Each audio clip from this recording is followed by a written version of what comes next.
screen. So, all right, welcome everyone to the summer reading 2021 summer reading presentation. We've created this slide, so we might as well use it. Summer reading essentials. Welcome. We're so glad that you joined us today. If you haven't done it yet, you can please send this information in the chat. Let us know your name, library, what groups you serve, how long you've been doing summer reading, your favorite place to read or listen to books in the summer. You can send that information in the chat. And if you're having a difficulty finding the chat or other things, here's some information about Teams. We will say it looks a little bit different depending on if you're using the app or if you're using the web version. So it might look a little bit different. You might not be able to see all of the participants, and you might only see the presenter. So that might be why it looks a little bit different. But you should be able to see the little toolbar similar to what's there should be somewhere on your screen, either on the top or on the side. So we ask that for now you turn off your camera, mute your microphone. You can use the chat. If you are calling in, you can use *6 to mute yourself and unmute. There are live captions available on the 3 dots there on the toolbar. So you can use that as well if you would like. And I think that's it. Anything else, Jennifer? I don't think so. Okay, so let's go ahead and I will introduce myself. My name is Jonathan Clark. I'm the Youth Services Consultant in the Vermont Department of Libraries, and we're so happy to have all of you today. And I have the wonderful Jennifer Johnson with me as well presenting. Hello. And our agenda today, again, we have a couple presenters, so we're going to have them present right up top, and then we will get into the other elements of the workshop today. So we're really excited to have Luke Kralik with us, who's going to be presenting about the CSLP theme, Tales and Tales, and all their goodies and resources that they have. And we also have Duncan McDougall, who's going to be presenting all the great resources and everything that Cliff is doing. And then after they present, we will do our intro to summer reading, how to build an effective program ideas. We'll talk about Beanstack, reporting. We'll talk about summer grant opportunities, and then we'll have a Q&A for new staff and all staff after that. So that's going to be our agenda for today. And again, welcome and thank you for joining us.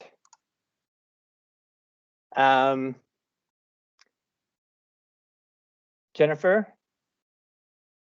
Hello. Hi, everybody. I'm Jennifer. I'm the Library Advancement Assistant at the Department of Libraries. So I help out all of our consultants with their projects and youth services most of all, since we have a lot of stuff going on, which is really exciting. So today we have Luke with us from CSLP, which is the Collaborative Summer Library Program. The Department of Libraries has been a member of CSLP for over 10 years now. And during that time, CSLP has changed a lot, but they've always provided us with an awesome summer reading program. Before we were members of CSLP, the Youth Services Consultant used to create the summer reading program. And it is a lot of work. I've done that. That's a lot of work, and that's crazy, but this is a nationwide organization that we're really happy to be a part of and use their materials for. And they are the folks that we get the summer reading manuals from and all of the incentives from. And we're going to be giving some of those away at the end of the workshop, so stay tuned for that. Yes, we are. I think that's it in terms of our relationship with CSLP. I think we'll invite Luke to start his presentation now. Absolutely.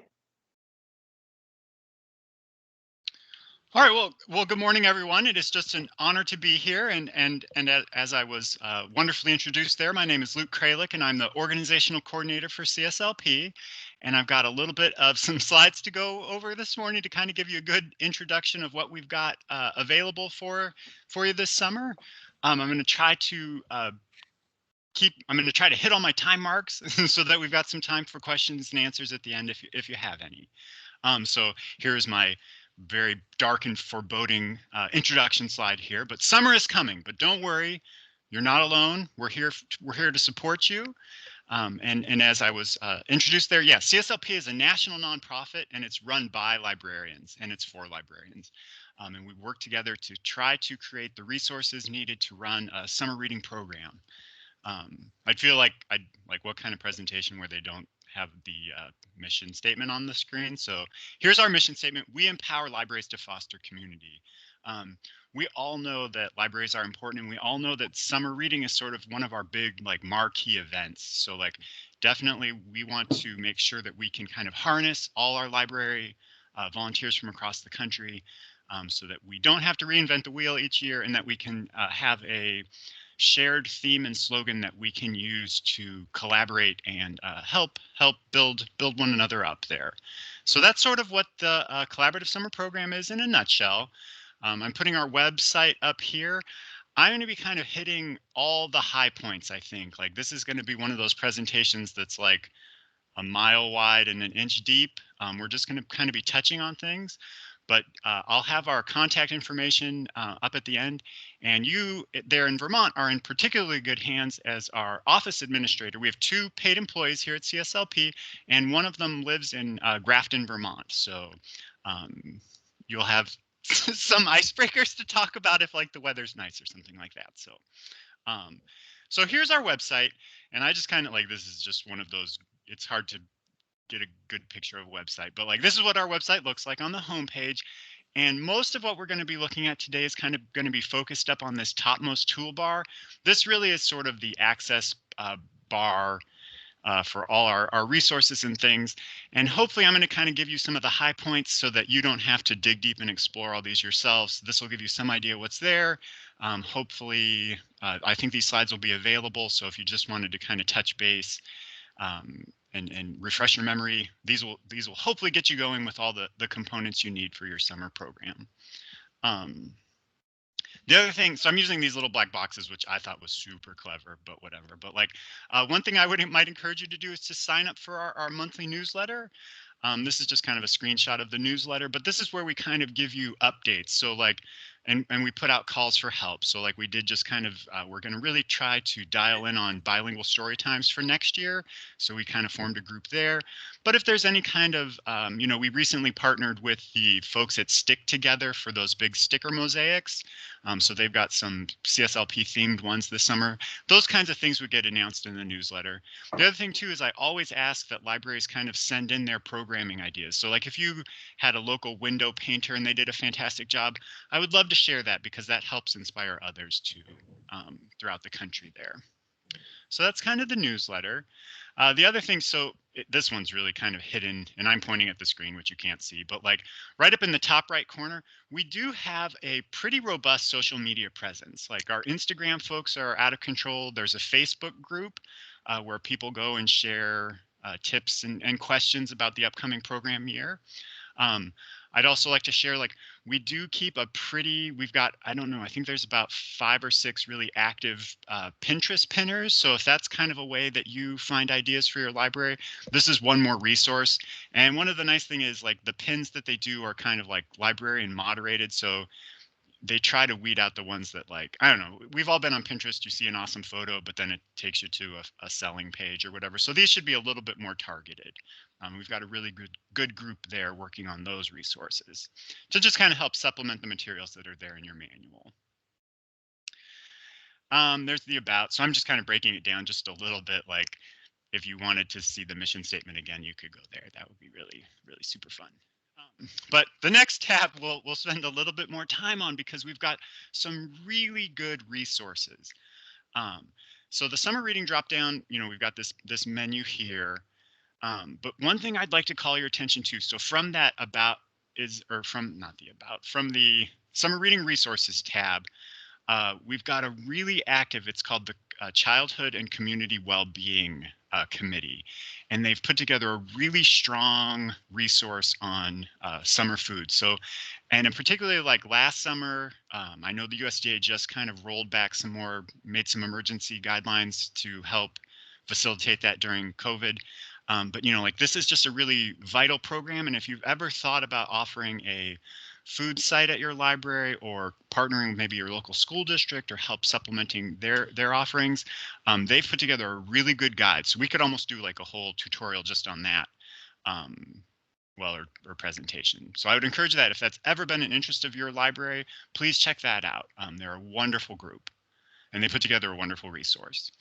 So I said tutorial because like I looked at my next slide preview, but like the other thing too is so like I'm going to be just kind of hitting the high parts with the understanding that you could work through it, but we do try to create some tutorial guides. So if you've ever like, you know, you're brand new, you don't know how to log into the website. I mean, it seems like, you know, we've got a little tutorial for that, or accessing the online manual.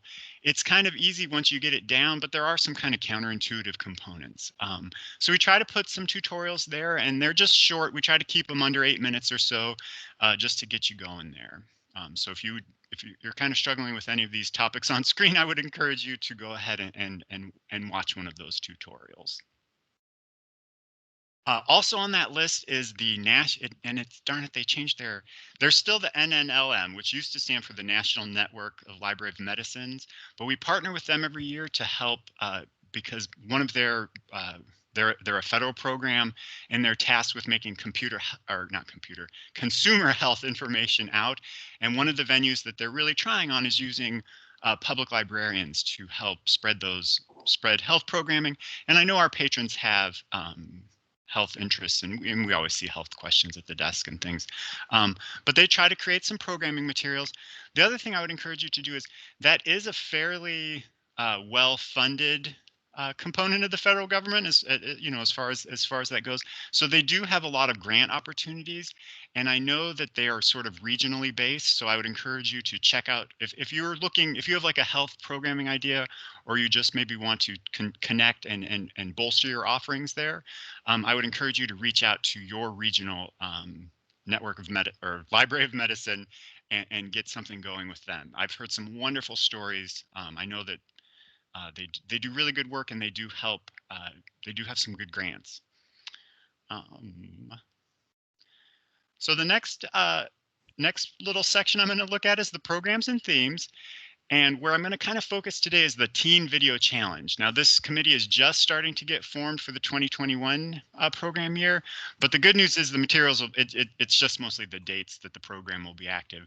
But if you've ever been looking just for a little something extra for your teens, and the other thing too is they redesigned this program last year so that it can really just be sort of they've got some flyers that you can just hand out so that you can kind of help spread the word. But this is a really like easy, not a passive program, because you could get involved with your teens as much as you wanted, but they do a really good job. And I didn't show this on my slide, but like if you scroll down a little bit from the CSLP homepage, there's a link to the past, like the winners from the 2020 challenge, and they're just like really uplifting. It's so nice to see kind of earnest young people excited about the library, particularly like when things were a little rough last summer, and they could be rough again this summer. So this is a really good kind of passive-ish program to just kind of get your teens excited and get their creativity going. And I would strongly encourage, I think we had about over 100 submissions last year. It really kind of worked well in the sort of virtual curbside pickup kind of world that we live in here. The next tab I'm going to look at is the membership and information, and I'm going to, with this beautiful red line, you're already members. As Jennifer kind of pointed out, you all are already members of CSLP. You do not have to join. Anything that talks about sort of a membership fee or anything like that, the state library there at Vermont has already paid that for you. So just ignore that part. So we're going to be kind of focusing on the other items on this list here. And the one that I'd like to talk a little bit about, well, I kind of got ahead of myself, but I did want to kind of look at the rules of use and then the committees too, because the committees are super, super important for CSLP. But the rules of use, and like this is like, there's a ton of text on this slide, and I'm not going to read it, but like, well, because it's like kind of boring, but also exciting. But I underlined the exciting part. So one thing that's really has been a change in the past few years is CSLP has become the sole copyright holder to the artwork. So starting with 2017 going forward, so that was the Build a Better World theme. We as an organization own that artwork, and so we can allow you to use it year round. So that's kind of down at the bottom there. Or no, it's not. I don't know what I'm talking about. I didn't review properly. But essentially what that means is there's no longer the notion of the programming year, where in years past we've asked that you pull the images off your website and kind of move on to the next year. Now you can use those indefinitely. You are all members of CSLP. If there was a little, like I'm thinking like we had the libraries rock, if you really liked that little graphic and you created a sign for your library, or you turned it into a button for your website to kind of highlight your music collection or something like that, feel free to keep doing that. The other major change that I want to call to your attention is just 2 years ago, CSLP changed its rule set so that you can use the artwork and slogan on any paper items. That was the words that the committee came up with. So if you want to make a reading record, a certificate, your own custom thing, go ahead and feel free that you as a CSLP member library can do that with the art there. The other thing too is if the one there on the bottom there is if you do have sort of the ability to change it into Braille or some other format that makes it a little more accessible, you're free to do that as well. So those were the two major rules changes. And then I did like spoiler alert from the last slide, like we do own the copyright now to the artwork. And so you can use it year round, and that can be used to, if you want to use themes or artwork from previous years for a winter reading program or a fall library card drive or something like that, you can completely do that. Anything for your library or library programs. So I'd hinted a little bit about the committees. I talked about, our rules of use committee and the Teen Video Challenge committee is forming. CSLP actually only has 2 paid employees, and then we kind of contract out the work, but the bulk of the work gets done by library volunteers who participate in CSLP committees. We have a volunteer board. They're made up of librarians just like you. They're made up of state folks just like Jonathan and Jennifer. That's really kind of how CSLP operates and how it continues to build its how we do our programming year to year. It's all librarian driven. So usually like we try not to hit folks up for, we try to, again, it's all librarians, so we try not to do major committee work during the summer, but it's all virtual.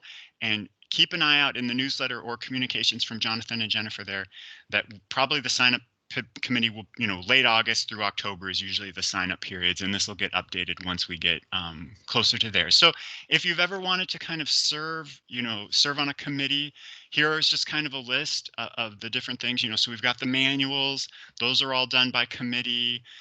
Budget and finances is really a thrilling committee, but like statistics, if sort of how libraries are gathering and using summer reading statistics is of interest.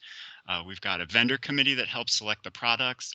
We have artwork committees every year that help evaluate the artwork and make suggestions to the artist. So that's really just sort of how we operate, and I would strongly encourage you to participate if that's something that you're interested in doing. The manual, I'm going to talk just a little bit about, but like here's where the download is. And if you are new to the manual, we've got some tutorials to walk you through the process. But what I'd like to kind of call your attention to is on top of just the accessing the manual, we also have these additional programming tools. And this is where we list what fonts are used. This is where you can find the PSA. The PSA should be done probably in the next 2 weeks or so. And if you like to see cats and dogs wearing glasses and looking at books, it's going to be a really fun PSA. Like animals lend themselves well to PSAs, but like this is where some additional materials can be found. So the highlights I would say are the PSA and definitely like the font information, because it's nice to put together stuff that matches the font for the theme year. if you are logged into the manual, I just wanted to share, we are starting, since now we are the copyright holders to the artwork, we are starting to make that available. So like right now, all the images from the 2020 program are available, as well as the current years. So we're just kind of making sure that you've got a more robust resource, because our libraries have been asking for that. I did want to call your attention to, we do have an inclusion committee on our committee list there, and they will be they work on these lists. I think it's been about a year or two, so there'll be some dead links here, but I did want, they do kind of curate some resources to help those other folks in our communities, you know, that maybe don't always get served or aren't always on the top of our list. So they've created some, or, you know, we don't always have the resources for those folks. So they've come up with some resource lists to help kind of further develop your ability to include all from folks from all walks of life in your community. I made too many slides, I can already tell, so I'm sorry if I'm going too fast. But our shopping site, you know, so CSLP, we rely on the catalog sales to pay for the upcoming program year. So that's sort of what we've got going here. So I just wanted to, I feel I would be remiss as sort of helping the organization continue if I didn't point out the shopping page. And finally, I've got our contact us page. So like, feel free, you know, there are 2 of us here. So like, please be patient if the line's busy or if it takes us a day or 2, but you know, we do try to respond to all your calls and emails as soon as we can. And we do look forward to talking with you. Both Melissa and I work at home, and it's nice to kind of talk to folks in the field. And then that's also a way we can help further kind of pollinate ideas and cross-pollinate, because you know, her and I both sit on all the committees, so we see all the folks who are kind of making decisions or having these discussions. So please feel free to reach out to us. And we do have some time for some questions here. So if there are any, I'm going to go ahead and stop sharing. I hope I'm going to stop sharing. Yeah, so we'll open up for questions. You can put it in the chat, and then you can, if you want to put your mic on for a second. But I actually have a question for Luke that I'm going to ask first.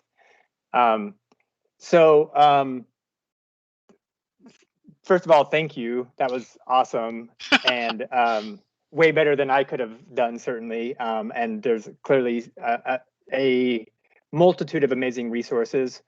So one question I had, especially for new folks to summer reading, is so why the theme? And then the second sort of follow-up question is like, do you want to talk about the theme Tales and Tales specifically for a minute? Sure. So I hope so the theme, you know, so the themes are voted on nationally.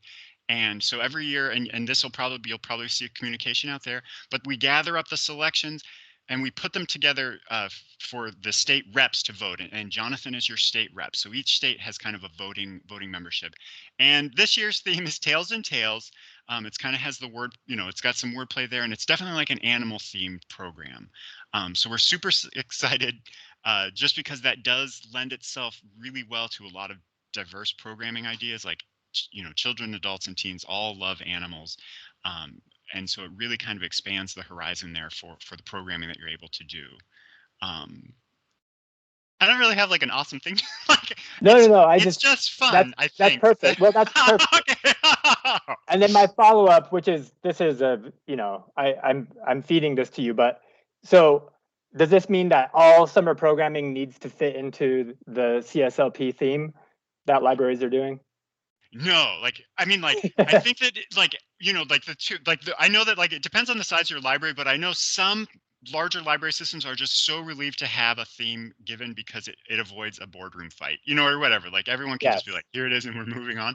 But no, and like, you know, like, I'm laughing a little bit because I spent a lot of time with the early literacy committee just the past couple weeks, and they're like, you know, if you're a brand new little person and you don't know how to count, you don't know how to talk, and you don't know how to read, it doesn't matter how strictly we're adhering to the theme here. We want you to have a good time, so feel free to kind of make it your own. And that's the key. Is it's a good starting place so that you can build programming and build you know, displays or whatever around it, but you know, it doesn't mean that that's the only programming, or that, you know, like, it is something that is provided to libraries, and we will talk about this more, but it's, you know, in Vermont, we're all independent. Every library is independent, and if you are doing your own thing for summer reading, that is totally fine. But this is a resource that is free. It's provided to all libraries, so we want to make sure that you should check it out. There's so many good things. So any other questions from anyone else? I took up too much time. Sorry. Let me just talk about the manual for 1 second. I put it in the chat. So we had sent out the instructions for accessing the manual, I think, when we sent out the snail mail information about ordering incentives. We don't put the instructions on our website because we don't want everybody in the whole world to access the manual, because we only have a set number of access codes. But if you haven't done that yet for this year, just email me and I will send you the instructions to access the manual. We ask that folks from the same library all share the same code because we only have, again, a set number of them. But I put my email in the chat. Just send me an email and I'll get those instructions to you right away. Yeah. And in that vein, I want to put a plug. Luke touched on it, but for the dynamic manual, so there's like the PDF manual and then the dynamic manual, which has links and web stuff, and it's really fantastic. So I would make sure that you check out both of those. Yeah, just to follow up on Jonathan too there, like we do, one of the nice things too is like, since libraries can use the artwork on any paper product, we do, like if someone develops a little bookmark or a bingo sheet and they submit it to me, I add that to the programming manual throughout the programming year. So there is more, more materials get added as we progress. And if you come up with something awesome, please send it to me because I would love it to share with other libraries as well. I want to clarify one more thing. I won't send you a code. I will send you the instructions for you to retrieve a code to get into the manual. Yep. But there will be nice written out instructions. They are, it's the same process as last year, but Luke put together a really nice instruction sheet for us. So we'll send that out to you. Thanks. Yep. All right. Any other questions? We have Luke for another couple minutes. Any? Yeah, or if you want to pop, mute yourself for a minute. Oh, we have a question, Luke. Do you have any Cricut content for use with die cutters? No, like a vector? No, we do not. But yeah, but I guess so. If you have the capacity to transform that with sort of the software that came with Cricut or something like that, you'd be more than welcome to do so. But no, we don't. As a base out of the box thing, we don't have anything ready to go. But if you made something, please send it to me because I would love to share it because I'm sure you're not alone in that. Yeah, I'm sure not. Yeah, and it seems like something, of course, librarians are so creative. I could imagine they could make some amazing templates for that. Any other questions for Luke about CSLP? Luke, can you talk a little bit about how CSLP works with illustrators? Because I think that's one of the coolest things that CSLP does. Yeah, so we do each year try to contract with a, either a Caldecott honor winner or someone who's recently won a national award for their illustrations. And it really is like a wonderful thing because like those folks, we form an artwork committee. They get really inspired by the theme and develop some artwork. We provide them feedback. This year we're working with the Children's Book Collaborative. I said it wrong, but they're the folks who compile those lists of like diversity in books and things like that. They're at the University of Wisconsin. And it's really, we really try to make sure that we've got that window and mirror type thing so that children can see their things. But yeah, so we get, so CSLP always kind of has like a nationally known illustrator. This year it's, of course, Selena Yoon. Next year is Sophie Blackall. Frank Morrison is next down the road there. So yeah, we really try to have some really award-winning artists, and it really is a lot of fun. They do beautiful things for sure. Yeah, it's really, really great looking artwork. Well, thank you so much, Luke. We really appreciate it, you joining us, and for many folks that may be their first time sort of putting a face with CSLP, this thing that they've known about for a long time. So we really appreciate you joining us. For those participating, if you have questions, please email Jennifer and I, and we can probably answer those questions. If we can't, then we'll reach out to Luke and make sure to answer any questions that you might have about it. And we will talk a little bit about some of the things related to CSLP later in the workshop today too. So thank you so much for joining us, Luke. We really appreciate it. It's been a pleasure meeting everyone. Thank you. Thank you very much for having me. Take care.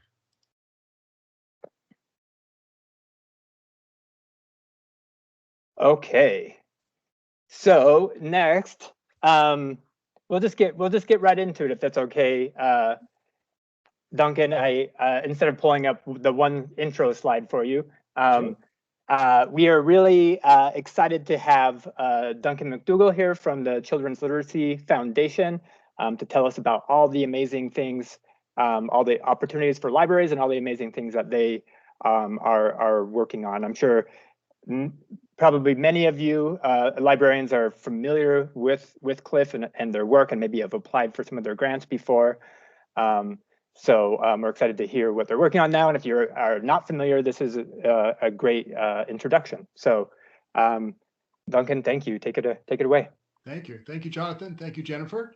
And looking through the names, I see actually that the Children's Literacy Foundation has worked with probably most of the people who are on this call. Excellent. And for those who don't know our work, for the past 23 years, the Children's Literacy Foundation has been inspiring low-income, at-risk, and rural readers from birth to age 12 in every corner of New Hampshire and Vermont. So we've worked with more than 300,000 kids. We've been in 425 towns. We've given away almost $9 million worth of brand new children's books. So we're all about getting kids excited about reading and writing. And we love coming to small towns, but all size towns, to help kids and families really connect through literacy. So I'm talking today because I wanted to tell you all about 4 opportunities that we have. And I should note that every single one of our programs are completely free. So everything you hear about today, you can sign up for, attend, participate in, and it's completely free. So the first one I'm going to talk about is our rural library sponsorship. And in that program, I would say almost 90% of rural libraries that serve towns of less than 5,000 people have been sponsored. And you can get, if you apply for this application, and in this program, the deadline is June 15th. If you apply and are accepted, you receive $2,000 worth of brand new children's books for your public library that the librarian gets to select, $500 for the school library in children's books that the librarian gets to select, a grant for the public library to do family programming. We send 2 professional presenters to speak to all the kids in town, usually one in the fall, one in the spring, and then every child from Head Start, Child Care Center, all the way up to grade 6 gets 2 brand new books of their choice to keep. The next program is Summer Readers, appropriate for our conversation today. And in our Summer Readers program, which we've run for many, many years, we typically see more than 10,000 kids.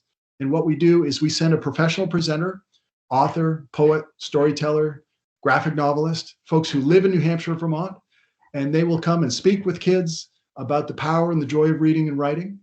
They do some storytelling, and then every child gets 2 brand new books of their choice to keep. Now, last summer and this summer, obviously, we are flexible. And if it's possible to have a presenter come safely and give a presentation outside in a field or in the parking lot, we're happy to make that happen. But we're also happy to do virtual presentations as well. So that's a very exciting program. We'd love for you to apply for that one as well. The third opportunity is that every spring, we have what's called the CLIF Community Literacy Conference. Again, that's free. It's usually an all-day event. It usually takes place in Lake Morian in Fairleigh, Vermont. This year, it's going to be virtual. And I know Jonathan's going to share this information. But today at 3 o'clock is the first event. And we're going to have Marianne Capiello talk about incorporating nonfiction in your curriculum.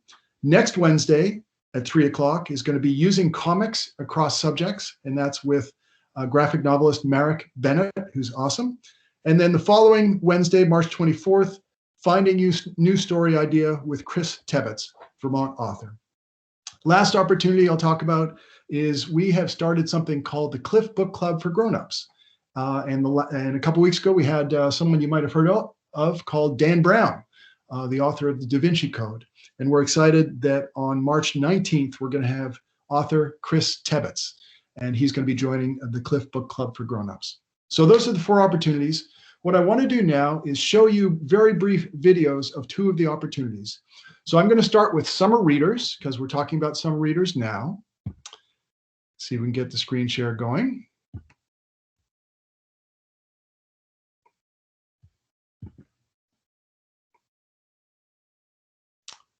Jonathan, it looks like it's not letting me screen share now. Okay, let's see if we can fix that. Yep. I just made you a presenter, Oh, so you should be able to now. That should do it, yeah. That sounds great.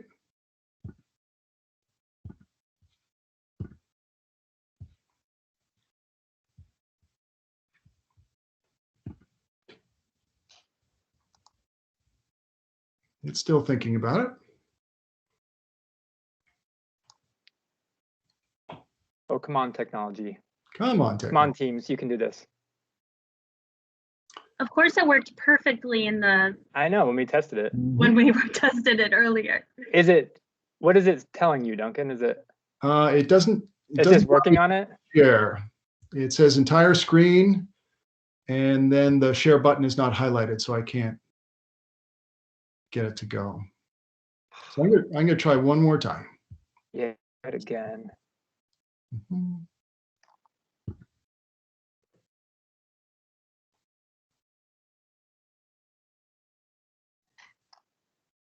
No, it still doesn't want to do it. Here we go. Now it's waking up. Ah, there we go. Yay. All right. So you can see the screen?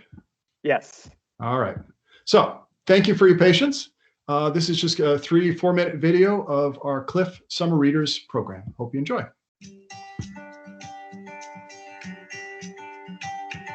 Who's glad it's summertime? Hands up. Awesome. You guys have had a great summer, and so have I. And one of the reasons I've had a great summer is that I have been reading some awesome books. I love reading in the summertime because you can read anywhere. Just one last thing. Cliff's Summer Readers Program helps low-income, at-risk, and rural children reduce their risk of the summer slide, when those who do not read over the summer can lose an average of 2 months' worth of reading skills. Cliff started its Summer Readers Program in 2006. It has proved so popular that the program has grown more than 1,200% since then. Summer comes along, one of the best times of the year to read, because I think it can really change over a summer, whether kids stay readers or forget about reading. We serve primarily lower income children from rural communities who don't have a lot of access to a library in the summertime. And the highlight of their time here is the Cliff visit every year. The children look forward to it. They love the storytelling, and they love taking home books. Cliff sends professional authors, illustrators, and storytellers to crisscross New Hampshire and Vermont, speaking with children at summer food programs, low-income housing developments, summer rec programs, and many other venues. It's true. Most writers were born at a very young age. It's true. Right? And they grew up just like you in schools just like this one. The Cliff presenters talk with the children about the power and joy of books and reading. They book talk many of the hundreds of titles Cliff provides, and then they tell some inspiring stories. The reason is your brain is a muscle. You knew that, right? And one of the best ways to exercise your brain and to encourage your imagination to grow is by reading books. So I used to struggle with it when I was a kid, right? I picked up this one book and it was called My Side of the Mountain. I think I was 10 and I read this book and I was like, this is like the best thing ever. It took me forever to read it, but I was like, this is such a cool book. Cliff presenters have all been fabulous. They really know how to connect children with the stories and get them excited about the idea of really trying new genres of books. When the presentation is over, each child is able to select 2 new books of their choice to keep from hundreds of new, high-quality titles on a huge range of subjects of interest to kids. And they file out, lay out their beach towels in the grass, and we all plop down and start reading. Roughly 70% of the children who participate in Cliff Summer Readers are from low-income families. Many of them have few, if any, books of their own at home. Cliff brings out, I think, the best in a lot of kids. Like, they really are excited about books and they want to share books with other kids. Getting these free books and having somebody tell them about their favorite books is so very important to them. And it enhances our program significantly. During a recent summer, Cliff hosted 120 inspiring presentations for almost 7,500 children and distributed $157,000 in new, high-quality books to happy young readers. It gives you more imagination. I like how you can go on adventures without even leaving your house. You can travel all around the world and learn new things. We're trying to show children ways of making good choices in their lives, and choosing books to read is a very good choice for them to make.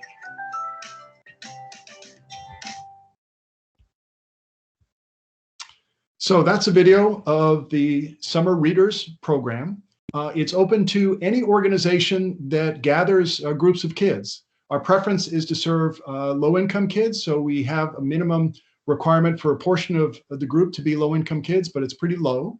And it could be at the library, could be a food program, could be after school, any kind of program we're happy to do. So definitely apply for that, and we're always looking for new partners. Now, what Hey, I'd like— Duncan, we have Yes. a question in the chat about summer readers. Yes, please. The question is, does the 5,000 population limit apply to the summer readers program? Thank you for asking. It does not. The Summer Readers program is open to towns of any size, and we do summer reader programs in Burlington and Manchester, New Hampshire, and Concord, New Hampshire. So please, if your community gathers kids over the summer and they would benefit from a really inspiring presenter and brand new books, please contact us. We'd love to hear it. And by the way, if you go to our website, which I encourage you to do because we have lots of free resources, you'll see we have a list of 68 professional presenters, all of whom who live in New Hampshire and Vermont and are stellar authors, illustrators, poets, storytellers, graphic novelists, and they are the folks who are going to go out and work with kids face to face. So if there are no other questions about summer readers, I just want to show you one final brief video, and this is for our Rural Libraries program. This was the first program we started 23 years ago. As I said, I think we've sponsored now more than 90% of the libraries in towns of fewer than 5,000 people. And if it's been at least 4 years since we last sponsored you, please apply again. A lot of libraries that we've served have been sponsored 2 or 3 or more times. And each time you get $2,000 worth of brand new books that you get to choose. School library gets books. You'll hear about it in this video. So let me show you this one.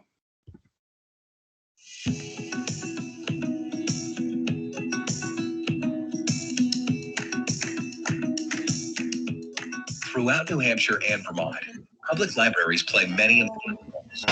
They offer programs for families, space for local residents, and in many cases, they serve as the principal source of books for an entire community. Public libraries are extremely important. They allow equal access to every single person in the community, people who wouldn't necessarily be able to have a home book collection. Libraries are crucial as community centers, and the library belongs to you. We want people to feel comfortable bringing their kids in. We want their kids to associate the library with a happy trip with mom or dad or whoever their caregiver is. Small-town public libraries tend to have limited budgets, so it's common for their children's book collections to be limited and out of date. The Cliff Rural Libraries program helps rural public libraries to create excitement around reading, grow their children's book collections, increase circulation, and strengthen relationships with the communities they serve.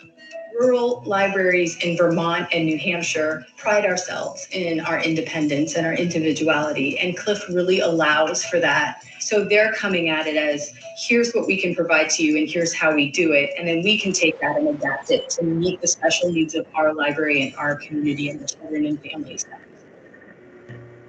We brought in kids who had never been to the library before. They went home with their books from Cliff, and next thing you know, we had kids bringing their families into the library. You're able to have those books in your collection so that when children and families come in, you have new, engaging, fun books for them to read, and then they want to come back for more. Cliff's Rural Libraries brand provides public libraries and local elementary school libraries with a significant number of new, high-quality children's books, selected by the librarians to fill gaps in their collections. It provides funding for fun children's programming, inspiring presentations by professional authors, or storytellers for children at the local school and child care centers. It's much easier to foster a love of learning and of books when you have lots of different ones available to you. CLIP program is essential for us to continue to be able to purchase books that are going to excite kids about reading and interest kids in reading. It's an amazing resource for all these books for parents to access with their kids and for the kids to be able to take home and be reading with their siblings, with their families, grandparents. I think the Rural Libraries grant really changed our library. It breathed whole new life into our children's room and our children's department. After that first event, everything just blossomed. It gave new life to an old library. To learn more or make a donation, go. Great. So we'll end the screen share. And just a couple of things I want to say about the Rural Libraries program. First of all, when you get the books, we pay to have them pre-processed. So you just let us know if you want library cards, spine labels, etc. They are all processed for you. And the earlier you apply, the better, both for the Summer Readers program and the Rural Libraries program. But the deadlines for both of them is June 1st for Summer Readers and June 15th for Rural Libraries. And happy to answer any questions. And I was very glad that Amy Olsen got to give a guest appearance in the movie as well. Yay, Amy. Yay.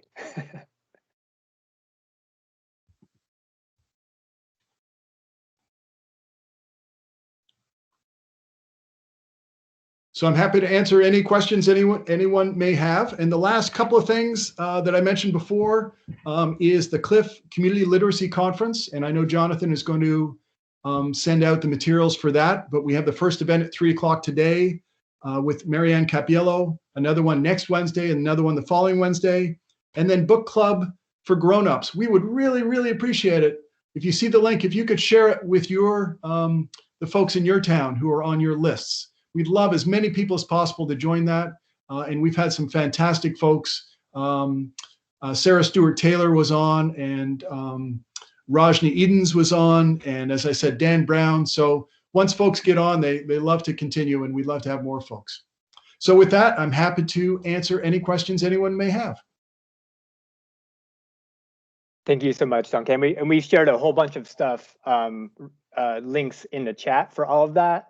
And then we also have in the listservs, we've shared out information about all of your upcoming presentations. Any questions?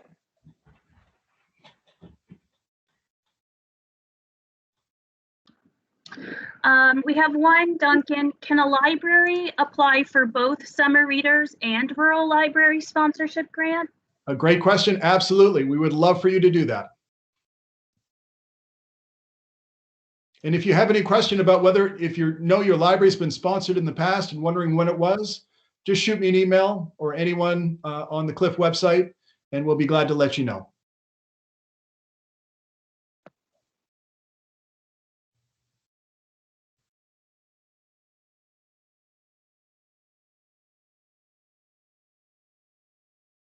All right, I don't think we have any more questions. Great. Well, great to talk with all of you. Thank you, Jonathan. Thank you, Jennifer. Thank you so much for joining us. We really appreciate it. Thank you, Duncan. Bye-bye. Bye. All right, that was fantastic. All right, let's bring this back up. Everyone stretch your legs for a second. That was a lot of information, a lot of fantastic information that was just presented to us. We wanted to just give our presenters a chance to do it right up front. If you have any lingering questions about anything that has been presented thus far, you can throw it in there in the chat. So we're going to jump back in. Again, we will, let's see, let's just start here for a second.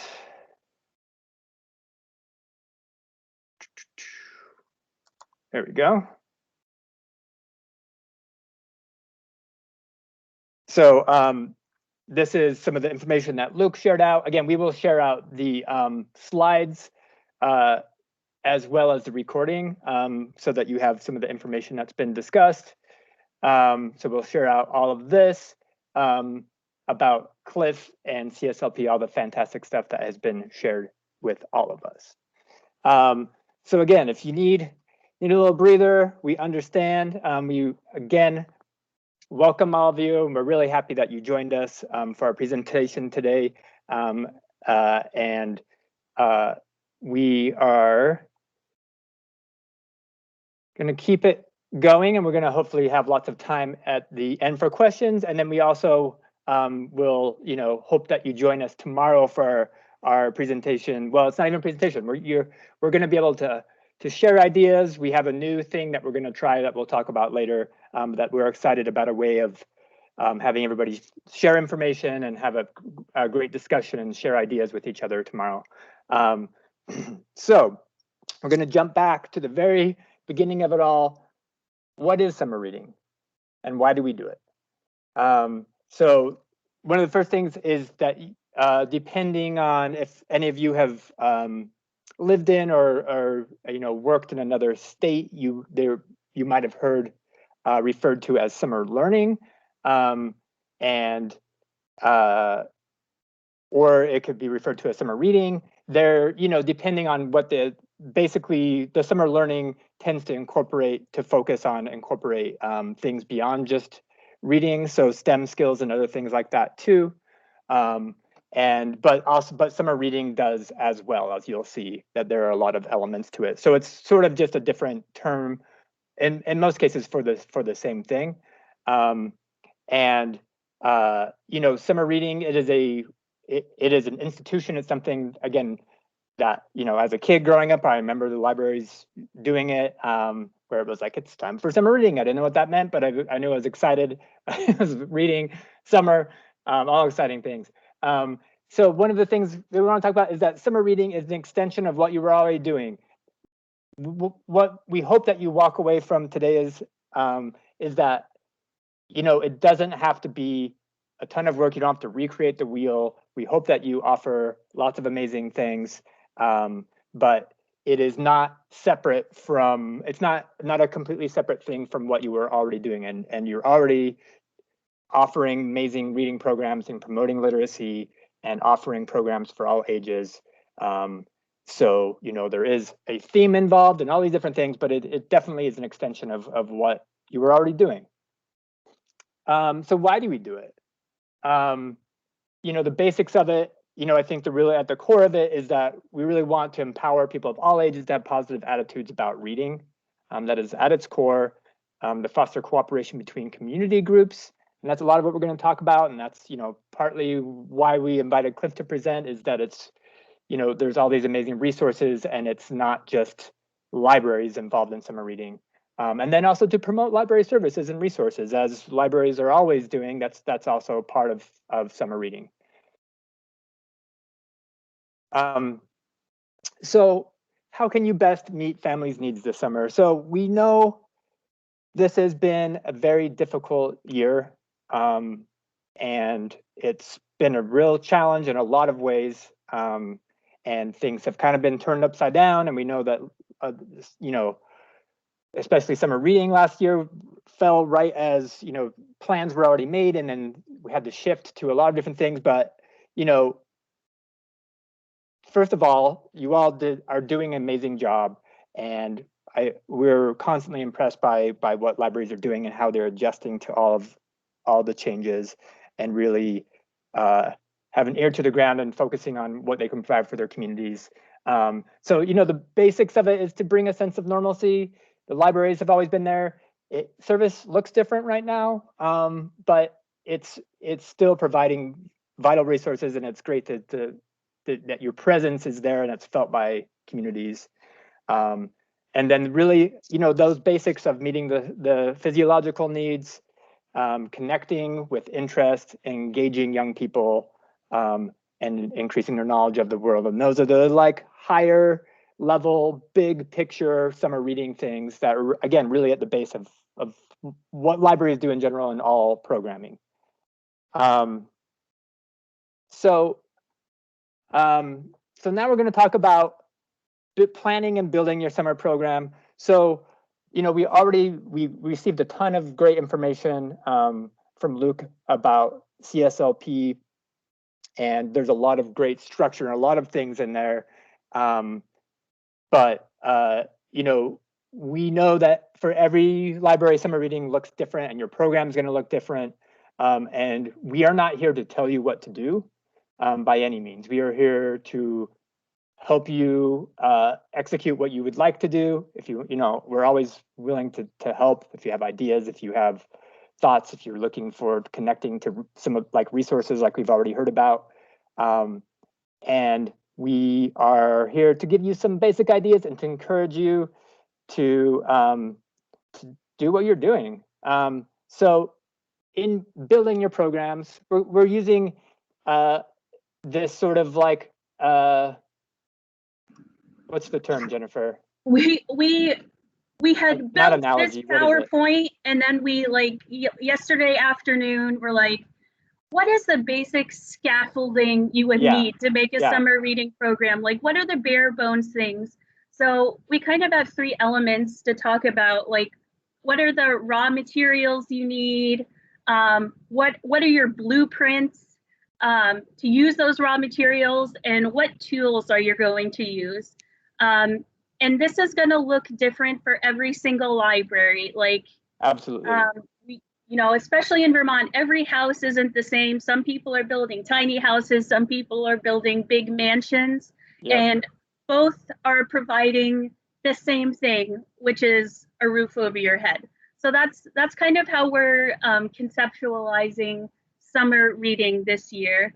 So I think we're going to start with what materials do you have at your disposal? And the first thing to think about is what materials does your library already have in terms of staff and in terms of stuff? So how many staff can you devote to this program? How many work hours can be spent on this program? What kind of budget do you have? If you're planning on having people come into the library, what sort of space do you have? Can you accommodate COVID restrictions? What kind of outdoor space do you have? Yeah, and the thing is that this is different, again, different for every library, and again, we know that it looks very different now as it did a couple of years ago. And you know, this is really the place to start before you get overwhelmed with thinking about all the stuff that you have to do, and you know, the like how you want to, you know, which programming you want to do and what story walk. Like, this is really the place to start.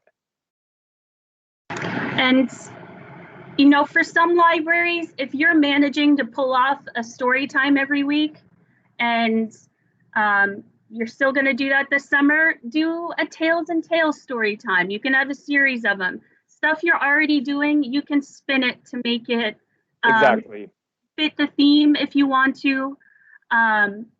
So it doesn't, again, have to be another big, like, elephant that you have to tape. It is not. It's stuff you're already doing and in the summer. Yeah, and we'll get into reporting, but you know, as far as programming them around summer, that is, again, the theme is there, you're using it, but if you are doing programming during the summer, that is part of that, whether it ties into the theme or not. So we already sort of touched on this, but try not to compare what you're doing to other libraries in and out of the state. I know it's hard. You look and obviously some are doing a ton of stuff right now, things that you wish that you could do and maybe you're not able to, and that's okay. That's part of the beauty of Vermont, and you know, that with the independent libraries is that there is so many different communities, and it's you know your community best, and what you do is going to look different, and that's fine.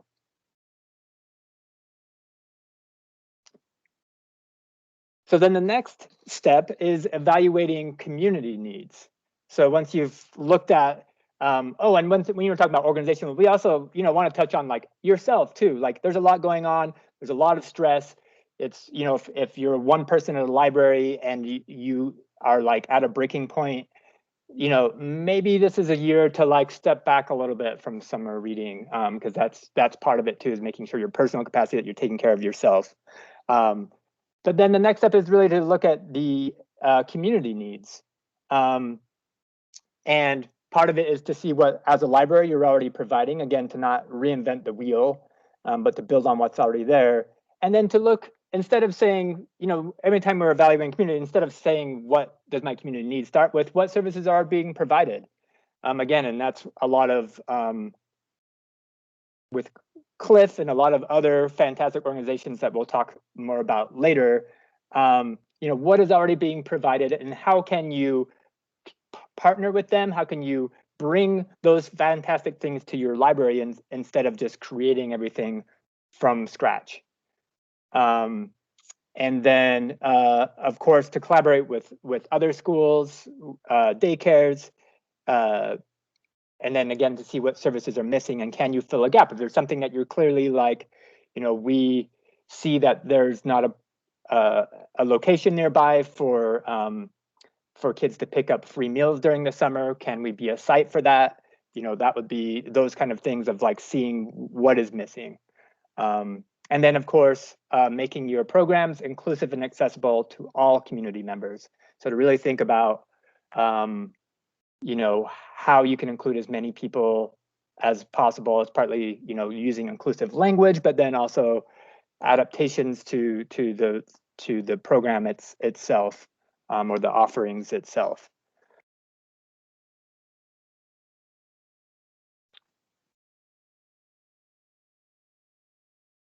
All right, so the next one is, what are the building blocks of your program? So obviously, again, so reading is clearly a building block of summer reading, but it is approached in different ways, and there's not just one way to do it. So think about how you're going to incorporate reading into your program. Are you tracking reading? If so, how? You know, Beanstack, which we're going to talk about later, you know, that's based on minutes of reading, but there's also books as a metric. And there is research around, you know, of 20 minutes a day is a thing that comes up a lot as a recommended for all ages, to at least 20 minutes a day. So that's a good place to start. But again, there's a lot of different approaches to it. And then to think about programming. How are you going to incorporate a program? Are you going to have some special events, like one or two big kickoff, like a big programs, like a kickoff program or a wrap up, and then maybe that's essentially what the programming part of it is outside of reading, or maybe there's ongoing weekly programs that are tied into it. So those are all things to think about. And then the other is also what other services, as we touched on meals, technology. You know, we know that is a big area, a big thing that libraries are provide is access to internet and to technology, computers. So again, those are things that are already are already part of a lot of the service of libraries, and you know, think about ways to incorporate them into your summer programming.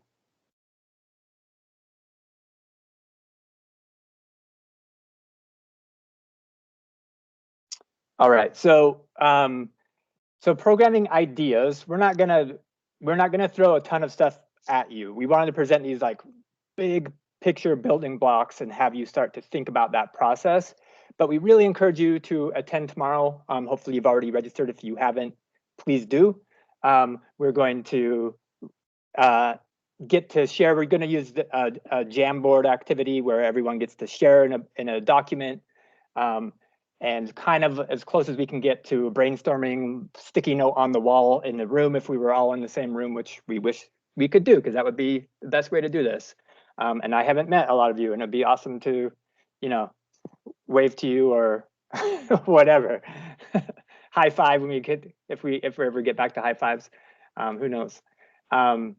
So we will talk about virtual programming, grab and go, outdoor programming, teen programming, adult and family, story walks, collaborative programming. We're gonna hear a bunch of fantastic ideas from what all of you are doing in relation to those programs. All right, Jennifer, go for it. Oh, I get to do the blueprint. Yeah. So you have. You sounded disappointed. No, that's good. So once you've kind of determined what materials and resources you have, what are the essential elements that your summer reading program is going to have, you can think more about how you're going to implement, how you're going to build this program to include those elements in the best possible way. So one thing to think about is, the time frame of your program. Summer reading, conceptually for us at the state, because we are not implementing it, starts on June 1st and ends on August 30th. However, that doesn't mean that your summer reading program has to be, 2.5 months long, or however long it is, 3 months long. Sometimes folks have summer reading programs that are 2 weeks long, and they have kids track their reading and have their programming within that 2-week period, and that's it. And that's great. Those 2 weeks will be super valuable for them. Other folks have summer reading last a little bit longer, and maybe they have a kickoff in June and they have a wrap-up party in August, and in between then they're tracking their reading, having special events, etc. It's all up to you, but we just want to emphasize that it doesn't have to be all summer long. Also think about what age groups you're serving and what summer reading is going to look like for each age group. So CSLP is split into, the real little guys for early literacy, the children's program for ages 6 to 12, teens, and adults. And that is how we do the statistics at the end of the summer. That's sort of how we conceptualize things when we're talking about reporting. But, if that doesn't necessarily work for your community, you can have a program for, that goes by grade or something like that. How you split up your community is kind of up to you. But just think about what do different age groups need, and how much time you're going to devote to each one. If you even do an adult program, maybe you don't do that, and that's fine. And then, of course, you have CSLP resources at your disposal. And if you are using the Tails and Tail theme, you have a fantastic manual that I've just sent out instructions to a bunch of libraries that have programming ideas, book lists, all of that kind of stuff. So you really don't need to recreate the wheel. Nope. Use the CSLP stuff. But if you would rather not, then that's kind of up to you. You can look at the CSLP manual and take some good ideas, but maybe you're not going to do the CSLP theme. Yeah, and that's a good point. There are some great ideas around programming and other things in CSLP. So even if you're not using the theme, you could modify some of the resources and still get something out of it, because there is so much there. And then this is in terms of having people register for summer reading. Some libraries have folks sign up, and then when they sign up, they get their log and they get their pencil and all of that kind of stuff. And then you have a list of everybody, and you can email them for all your programs and all of that kind of stuff. Jonathan's going to talk about Beanstack later. That's another way you can have folks register for summer reading, and have just a record of the people in your community that are participating. That's really helpful for your stats at the end of the summer. But really think about what you're registering them for and how you're going to use that information, instead of making people, fill out a form for no reason. What are they registering for? Or do you just have activities that are open to everybody, and they just happen to be in the summer, and oh, they participated in this program. Or is there more of, or is there also sometimes the approach is taken of more of a community goal rather than independent reading, where it's, you know, the classic sort of like thermometer of like, we are, as a library are going to read X amount of minutes or X amount of books, and you could do it that way too. Yeah, and you could have both of those things going on. Absolutely. I think that would actually be really cool. And then, you know, another thing to think about is, are you rewarding participation? You know, how are you acknowledging participation? What kind of things do you need to prepare ahead of time? You know, a lot of libraries do the classic, you know, partner with the creamy stand, and then kids read, you know, a certain number of hours, and then they get their creamy ticket. So you want to have all those things up ahead of time if that's something that your library wants to do. Now, we allow libraries to order incentives from CSLP through us, so all of you should have the stuff you ordered by now. We are going to give away some more items at the end of today's workshop and at the end of tomorrow's workshop. You have to go to the evaluation, though. We're tricksy that way this year. So that's, you know, something else to consider. And you know, there's a lot of debate about, you know, using incentives or not, but an incentive doesn't necessarily have to be, you know, a plastic toy or, you know, more stuff for the landfill. An incentive can look like a bunch of different things.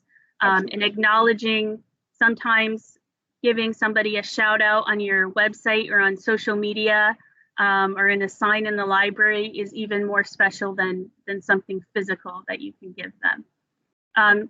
So tomorrow, you know, if you know, between now and then, if you think about anything else, things to consider, and at our Q&A towards the end of the workshop, please bring those up.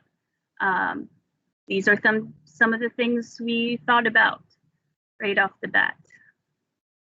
And with all of this, again, be flexible. If we've learned anything in the last year, again, I mean, librarians are always flexible, are used to going with the flow and taking things as they come.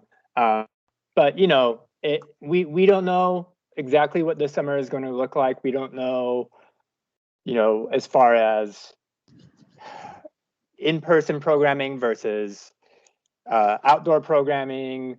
You know, we don't know exactly what the regulations, what things are going to change if they do. There's a lot of unknowns. So, you know, that's part of in planning, is knowing that, you know, things are going to shift a little bit, and you should consider that when you're planning as well, because, you know, there's nothing worse than spending a lot of time planning something that then you completely cannot do and have to create something else, which I know is probably something some of you experienced last year. So, you know, and again, and that's part of just keeping it simple, thinking about really serving your community, and the real core basics of why we do summer reading, because it's easy to get lost in all of the everything and the logs and the pencils and all that, and forget that it's really serving, promoting reading, promoting a love of reading is really at the core of it. I could talk about some of these tools. So, you know, your resources, first of all, at the Department of Libraries, Jonathan is a summer reading guide. That's what he did before he came here. He's a big summer reading guide. So you have his brain to pick.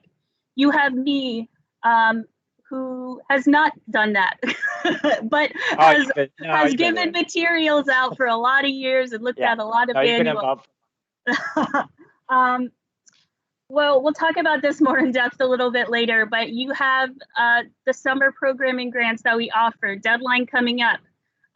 We still, you know, have not reached our usual number of libraries applying for that. So we'll talk about that a little bit later, but you have, you know, $200 right there, easy money. Yep. You have the CSLP manual that we've talked about a bunch today. and the incentives we offer. Read them, use them. They've reorganized the manual. I think it started last year, so it's a lot easier to go through, a lot easier to find stuff.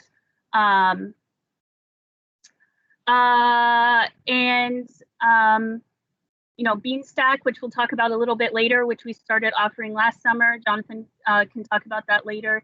Used for tracking reading, we'll have a summer reading challenge available soon. We're still tinkering with that to get it optimal. We, you know, gotten some feedback from some libraries, so we're still working on that, but Jonathan can give you a rundown later.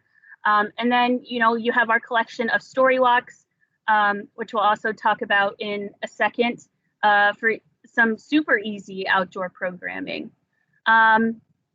Rebecca, you know, I'll answer this question now. We will talk about reporting briefly, but yes, so you basically want to know what kind of stuff we're going to ask you at the end of the summer, before the summer starts, which makes total sense. We haven't done a ton of work on the summer reading survey yet, but that is something that's on our list, and we will try and get out that info to you as soon as we can, so you can start thinking about what you'll need to record before summer starts. Yeah. And community partnerships and grant opportunities. You know, a lot of libraries work with the rec department, or they work with the school, or they work with daycares, they do outreach. You know, all of those groups already exist. How can you work with them? How are you going to work with, like, the wildlife group in your area to put up a story walk along a trail or offer a program? Reach out to others in your community. We're going to talk a lot about that tomorrow. People will be able to share some of the partnerships they've had. You know, you have grant opportunities from us, from Cliff. You know, that's Summer Readers, easy program. Cliff does almost everything. You just have to get the kids there, set up a table, and they provide all of the stuff. Easy opportunity. And then, of course, you have the hive mind of all of your colleagues. We really encourage you to use the Youth Services Listserv, VTLIB. We'll talk about how to sign up for that. Yeah, just talk to each other, talk to librarians in other states that you may know. Absolutely. We really wanted to get New Hampshire to pop in.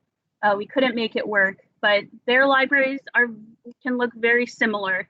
Yeah, and again, there is, I don't want to talk too much about it because it's in the very beginning stages, but yeah, there is some work and some more collaboration with New Hampshire and other state Department of Libraries in the New England region of working better together and presenting, especially as we've shifted to virtual webinars and to virtual I'm losing the word here. Stuff. To virtual not stuff, but yeah, to the yeah, as we were presenting and we're networking. So that is something that is in the works that we hope to be able to do more. So let's talk about community partners and grant opportunities. Again, we've just touched on that. There are a lot of opportunities. This is just a handful of them. The Children's Literacy Foundation, NOFA Vermont, Hunger Free Vermont, the Food Service Vermont Feed, and those are all really fantastic programs. And there are some grants available through some of those programs as well. So we encourage you to check those out. And again, to share if you have discovered something, you know, please share those opportunities with others on the listservs as well if you discover something. You'll see that they're very like food heavy, and that's simply because everywhere in the country there is no community that is not affected by food insecurity during the summer when school is out. And right now it's worse than ever. It's worse than ever. With everything going on, there's so many people affected who don't have food. So it is a big need right now. And again, it's something that is such a basic need. You can't, you can't learn if you're hungry. So, that's such a basic thing that it's such a great thing to be involved in those sorts of programs. So we really encourage you to look at those.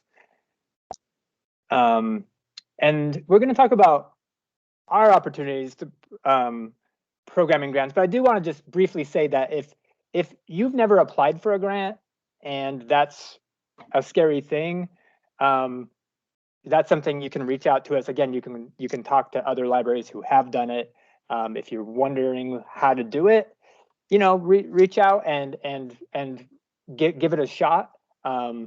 It can be a little overwhelming, but a lot of the grants that we are presenting are not as challenging as some other federal grants that are for a lot of money or things like that. But I know we're talking a lot about that, and if you just want a little bit more information about how to approach that at all, we also, Department of Libraries has some great resources about grants in general. Yeah, our summer programming grant, which used to be called a performer grant, but we've changed it this summer, thinking about COVID, but not just in the COVID times moving forward. We used to offer funds for a library to hire a performer to come to the library and do a program. This grant, you can still do that, but you can also purchase physical materials. And you can read all of the guidelines, the ins and outs on our website. When I send up the follow-up email, there will be a link to the grant page. So that's why we're using the language summer programming grants now. The application for this grant is very easy. You'll complete a simple web form on SurveyMonkey, and then you just have to send a W-9 and a certificate of insurance to our grants coordinator, Susan. And assuming everything looks okay and looks good, the money is yours. This is a very simple grant. In fact, I would even say grant. It's not really even a grant. If you apply, you just need to fill out the paperwork correctly, and you will get the money. You will get the money. And again, the deadline is coming up, but if you need help, if you're not sure what to submit, reach out to us in advance. We are not going to extend the deadline, but we're not there yet. So if you need help, you're not sure what to do, reach out to us. But if you apply and have the right stuff, you can get this $200, which is not a ton of money, but it's something. And again, we're trying to open it up what you can use. I know that we already have some folks that are really excited about, of course, bringing in programs to the library, something that maybe performers that they've used before, but also just like getting that Cricut machine that you've wanted for so long that is gonna help with summer programming and beyond. You can use the grant money for that. Yeah, and the only stipulation is, and this is all in the grant guidelines, it has to be something that you use this summer, or a program you have this summer. This money is still for summer stuff. It is, but it means you can use it. You could use that Cricut machine for the next 10 years. Exactly. We're encouraging people to get those sort of evergreen things that can be used this year for summer reading and beyond. And then it's not just something that's gone. And another thing to mention is that, $200 isn't a ton of money, but if you collaborated with a few other libraries, that quickly turns into $400, $600, and you could get something really cool, or you could have a really cool performer, maybe from further away. So that's also something that we want libraries to think about. If you're in a community where the population is really small, and next town over, join with them. Your pool just increased by 2. Absolutely. and you can, maybe have a better attended program, or it could get, a traveling item that goes back and forth between your libraries, something like that. So the deadline to apply is this Sunday at 11:59 p.m. on the dot. Our Susan Whitney, our grants coordinator, if you are having trouble getting in touch with the insurance company to get the certificate. You know, if that comes in the following week, that's okay, but your web form absolutely needs to be in by this time. And I would say your W-9 as well. I think that's it for that. So we had an entire webinar about these grants that was recorded that you can look at. That's at this link here, as well as the slides from that. So we're not going to belabor this any longer. So you can go look at that kind of stuff. We have about a little over 80 libraries that have applied right now. So we have about 120 libraries apply. So there's still a lot of folks who haven't applied yet. So please do that sooner rather than later. I think that's it for that. And spread the word. If you've applied and you're talking to other libraries that haven't or not, like, spread the word. We want as many people. We want all libraries to apply for this. So do it. Oops. All right. Okay. So Beanstack, we've talked around it. We've mentioned it. Again, this is something that we have had a lot of trainings on it at this point that are available. At the bottom there's a link to our page, and there's a lot of recorded webinars and all sorts of resources. The basics of it, for those who are unfamiliar, is that Beanstack is a registration and reading tracking platform, and it is free for all Vermonters. And there is the URL is there. And so this was something that came about, last year as things started to shut down, and it was a way, and things were shifting online. It was a tool that we were looking to provide for all libraries, and so that was something that we are contracted through the end of this year, and then we will evaluate. We have an option to potentially extend beyond that, but we have it through this summer, and it's also available year round. And we've hosted other things on it besides summer reading. So basically, that's sort of how it came to be. There is there is one central website, a URL that is through the Department of Libraries, but we're not. It's available to everyone, so it's we're calling it like the Vermont Beanstack, and so that is available to everybody.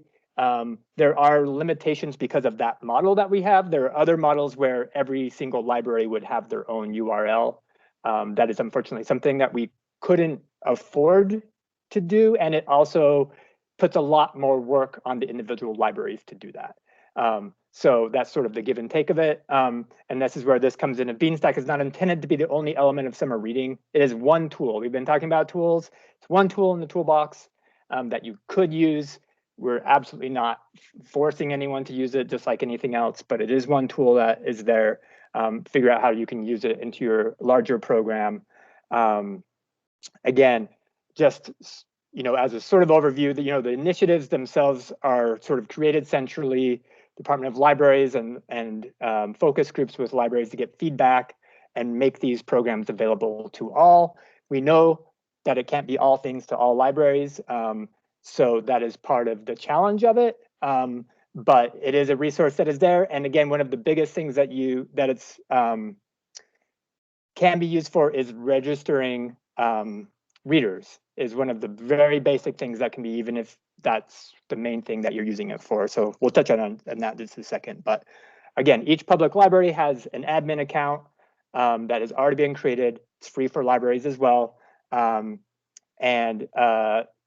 in your admin account, it's pretty limited because you're not actually building these challenges that where people are, you're not creating the images or exactly what it looks like or what the how much people are reading, or if there's other activities that they're participating in. There's sort of these, for those who are unfamiliar, the digital badges that you earn from various things, and then that can be tied in. If you're using incentives, you could tie it into that. So that's the main thing, is registering users. You can log reading for offline users. Again, the same thing as registering. They can register on Beanstack, or if you have paper forms, you could take those paper forms and you could upload them to Beanstack in combination with patrons who are using Beanstack, and then you have all of your readers, all of your people registered in one place. And then once you have it in there, you're able to run reports, gather data on the users to see what age groups are using it, etc. So Jonathan, let me pop in. So a question was asked in the chat, and I answered it in the chat, but if you could talk about it. So all of Vermont public libraries are already in the system and Yes. have an admin account. And Yep. so all they really need to do is promote it to patrons and get them to create a free Beanstack account to participate. Exactly. I mean, so part of it is not only, I mean, we hope that you promote it, but they have everyone has availability to it anyway, and they probably won't know about Beanstack if you don't promote it to them. But it's already there. They could have access to it if someone told them about it and they shared the link and they could log into it. So it is there, and we hope that you promote it. And again, we have lots of resources. We will be the actual summer reading challenge. We're not going to talk about too much here. It is in the works. And there will be more information about it coming soon. But the basics of it is that, again, tracking reading is a big element of it. It has, an actual log. It has even a timing function where if you turn on the timer as you're in Beanstack, you can track it, or you just go in. Readers can track how many minutes they're reading. Again, we are going to set up the metric as 20 minutes a day is the metric that we are using for that. And the cool thing about Beanstack is that, say you're a parent with, a 2-year-old kiddo, a parent can make an account on Beanstack and they would select their library from the drop-down when they're making an account, and they can, participate in the challenge themselves, but they can also register a kiddo and have, a kid attached to their account as well. Yes, there's family. Yes, exactly. Thank you for pointing out. Family accounts. We don't, expect 7-year-old kids to make their own Beanstack account and do all of that kind of stuff. Yes, that's a good point. Thank you. Yeah. And then, the other basics that there are some basic activity badges where you can encourage folks to do, STEAM and other activities. Again, these are. It's the honor system is really the bottom line of this. There's no way to check to see if someone really went on a walk in the forest and read a book at the beach. There's no way to check that. But we are encouraging folks to participate. And again, with the centralized model, we're really looking at simplifying what we're offering as much as possible to make it really easy to participate and not too many whistles and bells, and just really the basics of it, and then hoping that you will find ways to incorporate it into your larger summer reading plan, your building blocks, and figure out how to use it within what you are doing. So we have a question in the chat. So with our admin account, can we look up a patron's account to see if they have met the requirements for prizes? Other libraries I've worked at use Beanstack, and families have used it for digital tracking. And then we, the library staff, looked it up to confirm before the prize drawings. And I believe the answer is yes. Yeah, so the thing is the prize drawing, we are not centralizing any of that, but there is a functionality where you can do sort of a randomized drawing. There is a functionality that individual libraries can do, but we are not going to set up any parameters about, if you read for 40 minutes, you get a pencil or whatever. But as a library, you could attach, create those sorts of things and communicate it out. You wouldn't be able to necessarily put that information directly on Beanstack for your users, and that's part of the limitation. But you could share it on your website and say, you know, for those who are reading this many minutes, if you like complete X amount of badges, we are going to give you to do a drawing or whatever. That's absolutely something that you could do with it.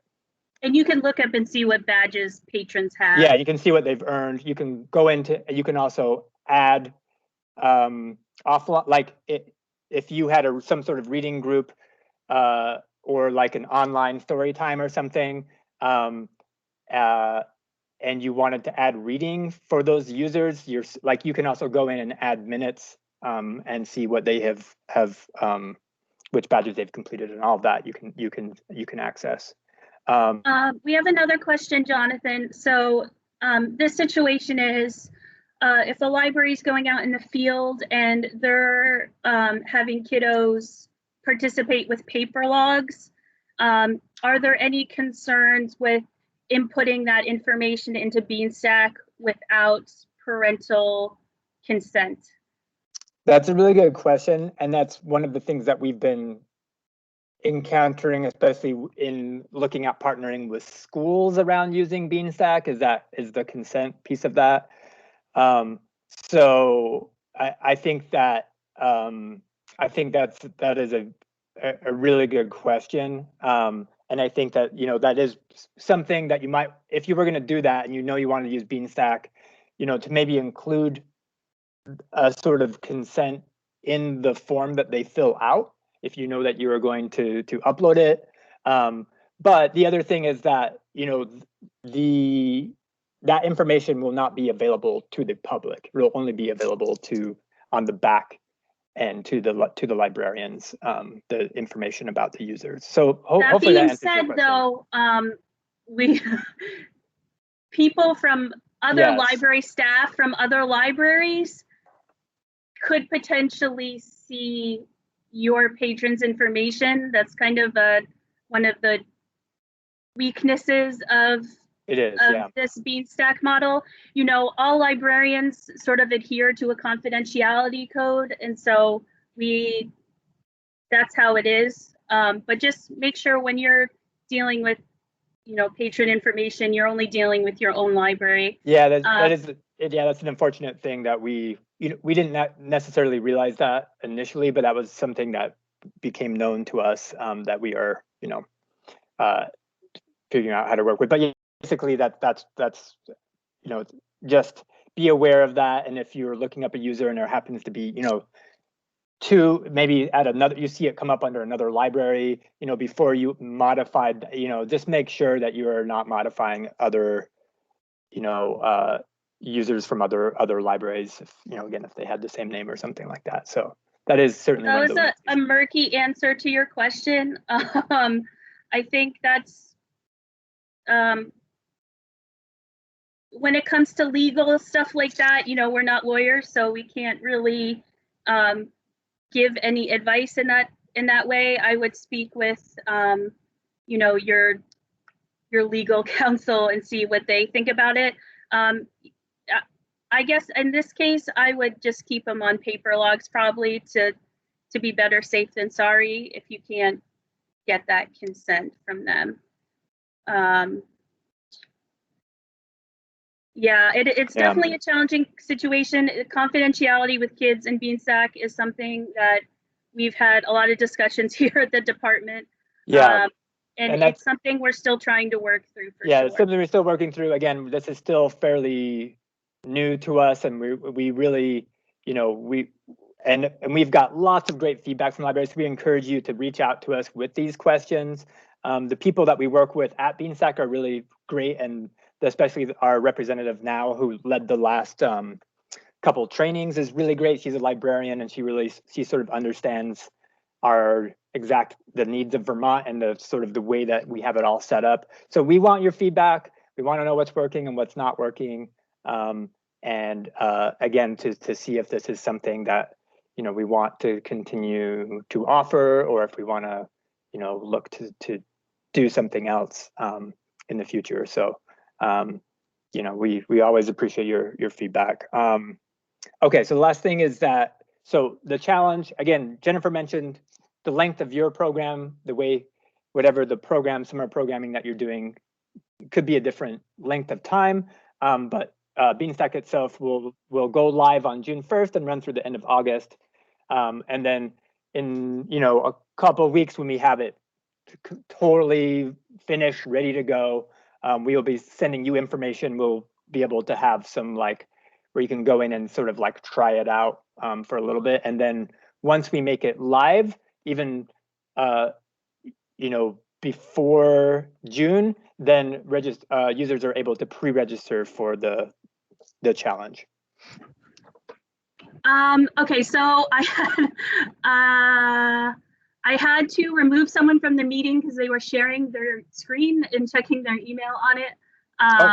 I did not see that. I couldn't figure out how to get it off the screen, so I just removed them entirely from the meeting. Oh, so, I missed all that drama. Hopefully they will come back in. There she is. Okay. Okay. There she is. So sorry about that, Kathy. You were sharing your desktop in the workshop, so I couldn't figure out how to get it off, so I kicked you out, but you came back, so that's great. All right. All right. So if you have any other questions about Beanstack, I was trying to find the chat. Oh well. No, absolutely not. Oh, can you mute your mic, please? All right.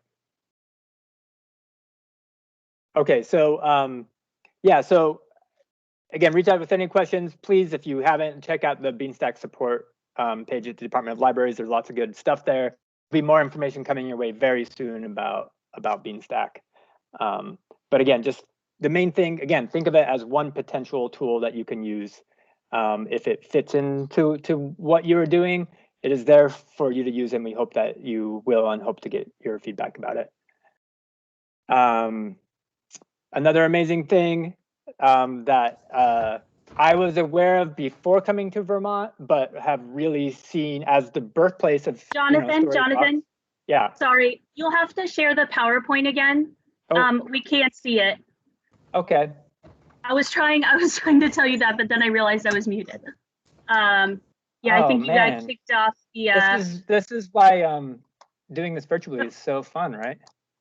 So fun. What's weird is it told me that I was still sharing, which is what's weird. That is really weird. Yeah, but we'll just pull that back up 1 second. Yeah. There we go. There I am. There's my face. Yeah, there you are. So, so story walks, they're awesome. So many of you have are using story walks. And again, that's something we look forward to hearing your comments about tomorrow. It's easy outdoor programming. If you don't know what they are, then it's kind of what it sounds like. It is a book. The pages are sort of spaced out, and someone is able to go from page to page and read the story. There could be other activities or questions involved with it as well. Yeah, so we have a big collection here at VTLIB that was generously donated by Joanne Allen, who's a school librarian in Enosburg. So we have a bunch here. I recently made 4 copies of A Chair for My Mother because we are doing some Fair Housing Month activities with the Champlain Valley Office of Economic Opportunity. So we have 4 A Chair for My Mother story walks that are going to be available for April. And beyond April too. And beyond April, yeah. So if you go to the link on the screen, you'll see all this stuff like what's available, how to request, all of that sort of stuff. I'm not going to be sending out any story walks until later in March. I'm still looking at them basically, but after that they will be available. Again, you'll see in the picture, I'm holding a stack of laminated pages. These are the only things we provide. If you are going to put them on stakes or staple them to trees or something like that, we don't provide stakes. We don't provide the staple gun, all that kind of stuff. You'll have to make different arrangements for that. Could be a great use of your $200 programming grant to buy stakes and a staple gun. Just putting that out there.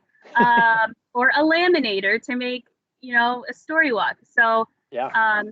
Just want to, make that clear. We're just providing the laminated pages. But that's the hardest part, I'll tell you. Making 4 of them was a journey. We also like to promote story walks because they were created by Ann Ferguson, who was affiliated with Kellogg Hubbard Library. So this is a Vermont thing, Vermont-grown thing that has spread all over. So it's that's what I'm saying. Cool I was aware of them before coming to Vermont, but I in learning that it's the birthplace of them, it's awesome. And seeing how many of you, how many libraries did them last year, really awesome. Yeah, I think that's it for story walks. The next thing is just making sure to promote your program and all of the cool things that you're doing and all the cool resources that you have available. Most of you are already doing this, making sure your website's up to date. You don't have to have a super fancy, technologically insane website. A WordPress site is fine. Just keep it updated. A very simple updated website is better than a fancy website that is never updated. So that's your rule of thumb. Put stuff in your email and print newsletter, work with your local newspaper, make sure you're putting stuff out on social media and have folks in your community share that information. And then of course, the good old fashioned Front Porch Forum is always out there. So make sure people know about all the cool stuff that you're doing, and have them take advantage of it. Absolutely. That reminds me of one thing we didn't talk about in the summer programming grants. Instead of having you all submit any programs you may be doing to us, we're going to have you submit them to VLA, who's maintaining an event list. Oh, yes. Mostly for virtual stuff. So there'll be more information about that once people have been approved for grants and we're moving into that part of the thing. But we're really grateful for VLA for maintaining that, and that's going to save us a little bit of work. If there are any questions about promotion, stuff like that, feel free to email me. I've done a few workshops on social media and Jennifer's our guru for that at the Department of Libraries. So well, it's that I'm the youngest person at the department, so that makes you a guru, I think. I have the pulse. I'm the pulse of the young people. Yeah, the young people. The young people, the 30-year-old people. Yeah, that really makes you sound young by saying the young people. The last thing. This is so much. Have fun. You have to make it fun. Make it work for you and your community. It shouldn't be the most stressful thing that you've ever done, or you're not doing it right. Make sure that's enjoyable. If it's enjoyable for you, then it's going to be enjoyable for those participating. Let me, before we get into reporting, I just saw some questions in the chat. So I'll do the story walks one, and then I will pass this beanstalk one to Jonathan. So some of the story walks have Velcro on them. If you look at the Google sheet that's linked on the website, it says if they have Velcro on the back or not. If you can put Velcro on them if you borrow them from us, and you can also staple into the ones. As long as you return them in decent condition, you can do what you need to do to get them affixed to things. That is not what causes the most damage to the story walks. What really is causing damage to them is getting wet and getting mold and mildew and all of that kind of stuff. So it's just something to think about, and you can't control the weather. No one can control the weather. But just keeping that in mind when you're thinking about where to put those up. And then Jonathan, we have a question. Is there a need for folks who registered last year to re-register with Beanstack? That's a really good question, and I didn't touch on it. Thank you for asking that. No, once you create an account once. So again, there's some language, and if you go to the website, our website, and then go to Beanstack, it sort of breaks down what all the different terms are. But basically, you register, you create an account just once. So if someone created an account last year, that account is still live. And then when they sign into that account, then they can register for the summer reading program, if that makes sense. But they just only create the account once. So that's a really good question. So if folks created it last year, it's still there, and you can remind them, let them know that they do not have to create it again. That's a really good question. But they will have to log in and register for the challenge. Yeah, they will log in, and they will show them, once they log in, it will show them what challenges are available based on their age. Yeah, really good question. Thank you. So this is the not as exciting stuff. So your summer reading statistics for the end of the summer, they're going to be due by October 15th. We made it the same date as when your Oh, I see. I wrote performer grant. Oh, instead of programming grant. Look what I did. So it's the same day that your grant statistics are due. And as someone asked earlier, great question, and we will try and get what we're going to be asking you for out to you before the summer starts, so you can kind of keep that in mind. Yeah, I was going to mention that too. But in general, we want to know how many people attended the programs, and that's a little bit harder with virtual programming, but possible. How many kits you gave out, all of that kind of stuff. And then another really important thing, so we use our federal grant money to buy the incentives for you guys. And one thing they really like to see is pictures and stories from the cool stuff that you're doing. So if you, we'll ask you for this on the stats form, but if you have one of those heartwarming, don't make it up, but there's a heartwarming story about how something you did during the summer really, you're all making a difference with everything you do, but you all, know those nuggets we're talking about. If you have anything like that, pictures from the programming you're doing, don't send us pictures from like every single program you do, but just a selection of them would be great, especially from, and that goes for the programming grant stuff that you do as well. Please send us pictures for those. But if you have a kickoff party, pictures from that would be great.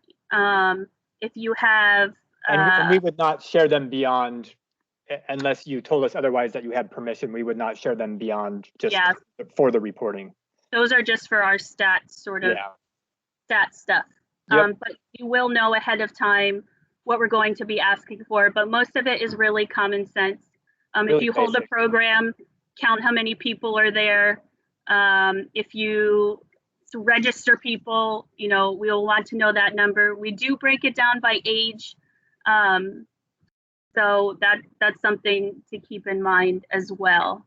And if you had a program and you forgot to take account, and then you're thinking, oh no, I don't know how, it's okay. Just, they don't have to be perfect. Do your best. Do your best to remember. But again, part of it is really just making sure to give yourself credit for if you're doing a virtual program or something that maybe you're not even thinking about, reporting on, everything that you're doing during that window is summer programming. So give yourself credit for it. But don't make it so hard. Again, really basic ways of tracking it, and if you think about it ahead of time and know what you're looking for, it makes it easier. But it shouldn't be a super stressful thing when October rolls around. That's not the intention. Okay. So we have like 6 minutes left. Yeah, we're out of time. So we were going to have a special Q&A for super newbies, or not so super newbies, like the 2 or 3 year people who are getting into the groove. But I think that we'll just have to jump right into A general Q&A. So if you general have Q&A, and then yeah. again, we encourage you to reach out to each other, and then join us tomorrow, which we'll promote in a minute. Yeah. And you'll get a chance to really share and collaborate with each other. So if you have any questions now, you can put them in the chat, or you can unmute yourself and speak your question. Just please keep in mind that we are recording this. So if you don't want your voice to be recorded, then put it into the chat, and we can answer it that way. Yeah, actually, Jennifer, really quick, because I know Yeah. we're coming up on time. Can we just Yeah, put you this want to up talk for about a minute? Yeah. And share so- this information, and then we'll devote the rest of the time for questions.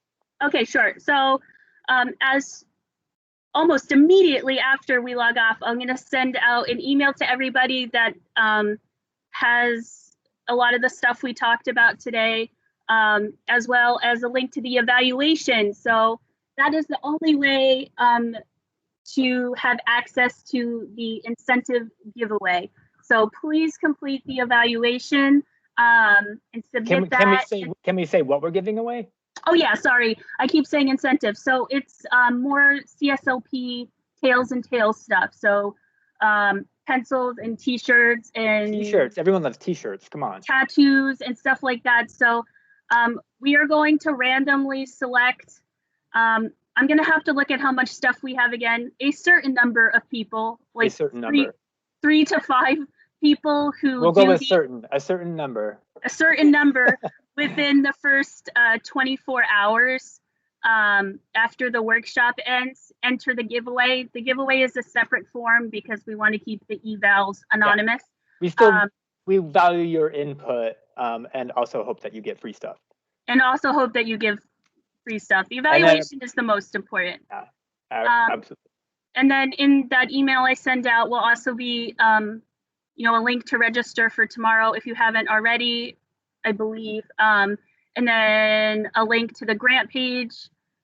Those are due again March 14th at 11:59 p.m. Please apply. And then the other thing we wanted to mention is our youth services listserv. I don't remember what VTX stands for. It's that old, but it works fine as a listserv, and it's for youth services stuff. And anybody can post on it. I'm glad that you don't know it, because I thought that. I think it's Vermont Youth. I think it's Youth Advisory Council or Chat, something like that. I'm not sure, but it's for youth services stuff. If you're not signed up for that yet, send our colleague Josh an email and just say, I work at such and such library, and I would like this email address to be added to the listserv. And then when you're added, all you have to do to email the listserv is compose an email to lib.vtac@vermont.gov. Those instructions are in the email he sends you, and it will go to everybody on the listserv, and then people can reply to you and all of that fun stuff. So we don't